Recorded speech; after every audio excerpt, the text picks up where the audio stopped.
Thank you very much for attending these awards.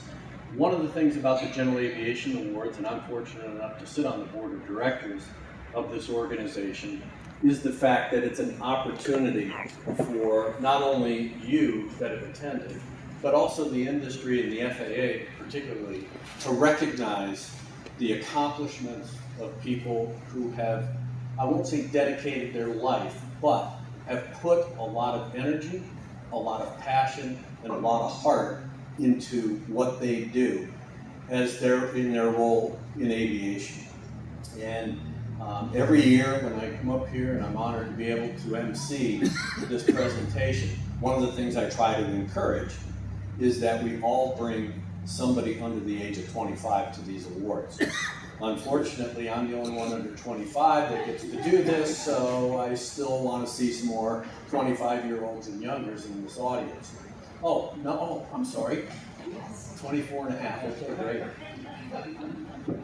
The fact is that we need people, especially now, under the circumstances of aviation and where we're going in aviation, this quote pilot shortage, we have a mechanic shortage, we have an air traffic control shortage. Guess what? We have a shortage in everything across the board in aviation.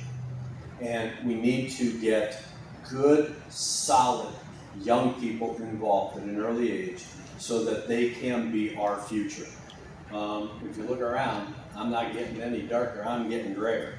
And so, again, there's going to be a time when we're cycled out and somebody's got to take our place.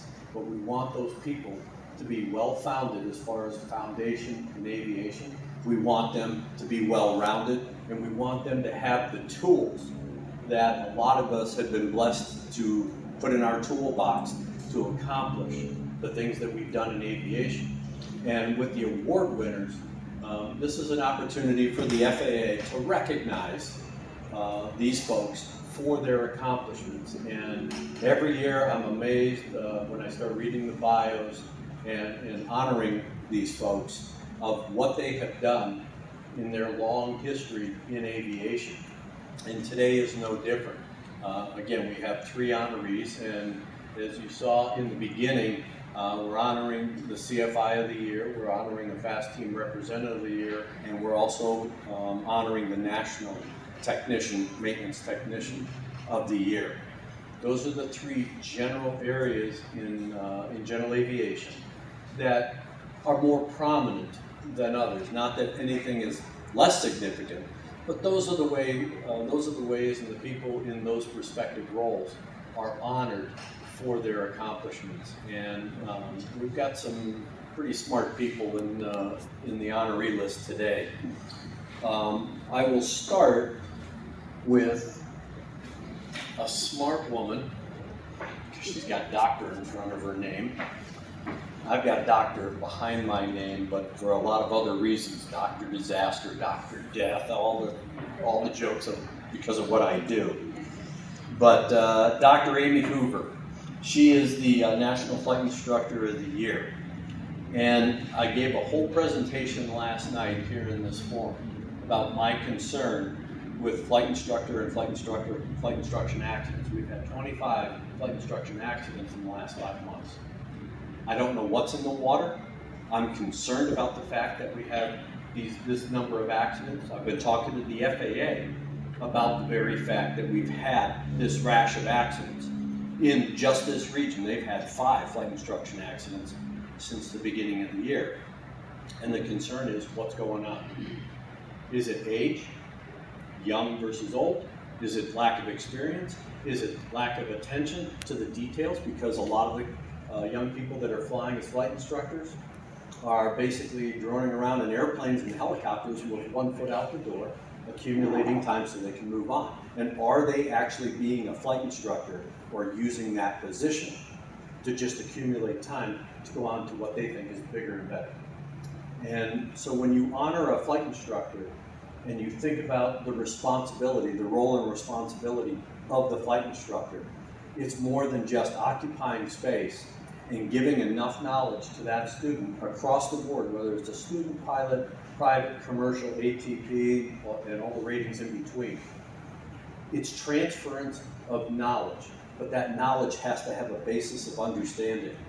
And those of you who are flight instructors or have had flight instructors, some of which have been good, some of which have been bad, whatever they do and say stays with you. And that's what forms your future as a pilot. And if you become a flight instructor, that's what you tend to pass on. And so when we honor a flight instructor, we have to think about the role and responsibility of that flight instructor, and then the accomplishment of being a seasoned, very well experienced flight instructor, and the accomplishments it took to win this award, I think are pretty impressive. So again, when we look at what Dr. Hoover has done, you're a native of Washington State, the Washington State, not the other Washington. She's got over 3,000 hours of dual instruction.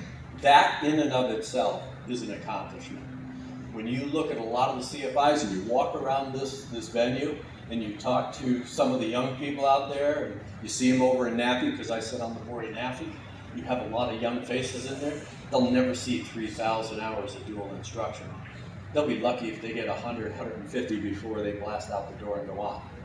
So when you talk about experience, 3,000 plus hours of dual instruction, not only is somebody getting the benefit of that experience, but I've always found that when I'm teaching and giving instruction, I'm also learning. I'm learning techniques, I'm learning better ways to teach, and I know that when I send that person out the door with some level of knowledge, I have the confidence in the world that they're going to use that information and use it properly. So, with over 3,000 hours of instruction given, specializing in tail wheels, what kind of airplanes are you specializing in?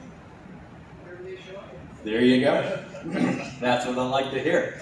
As well as mountain flying. She is a mountain flying instructor, and when she's not teaching, of course she's teaching backcountry flying. You've done that for what, 30, 35 years, somewhere around there? And she decided that that wasn't enough for her to be able to just shoot off her mouth like me as an instructor, so she wrote a book about it. And the name of her book is Mountain Canyon and Backcountry Flying.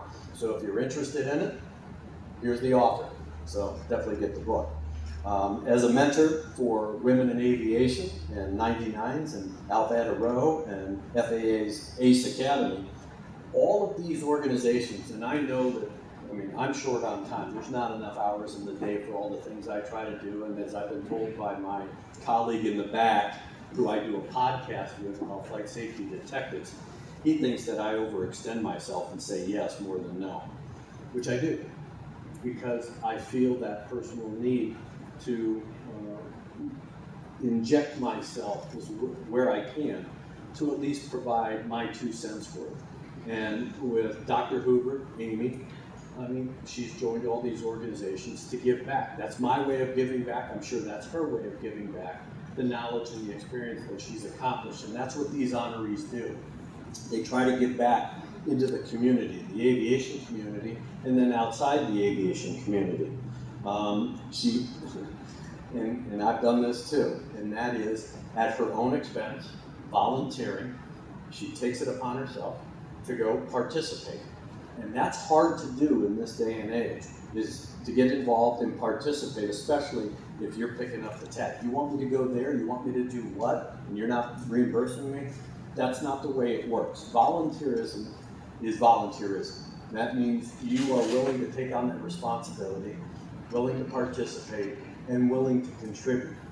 And as an honoree for being Flight Instructor of the Year, those are the kinds of things, those are the kinds of people that we want, because I can benefit from the knowledge. She talks for 30 minutes, she talks for 3 hours. I'm going to learn something, and I'm going to know a lot more when I walk out the door than when I walked in.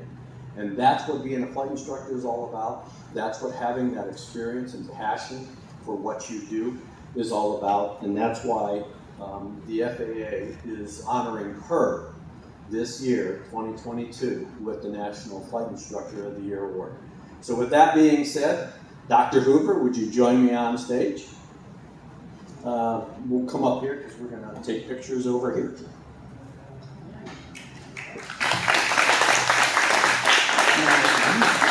I'll let you talk tonight for a couple of words. represent the home team because I've been a professor at Central Washington University's aviation program for I didn't want to mention that years. since I'm Embry Riddle. So. But I will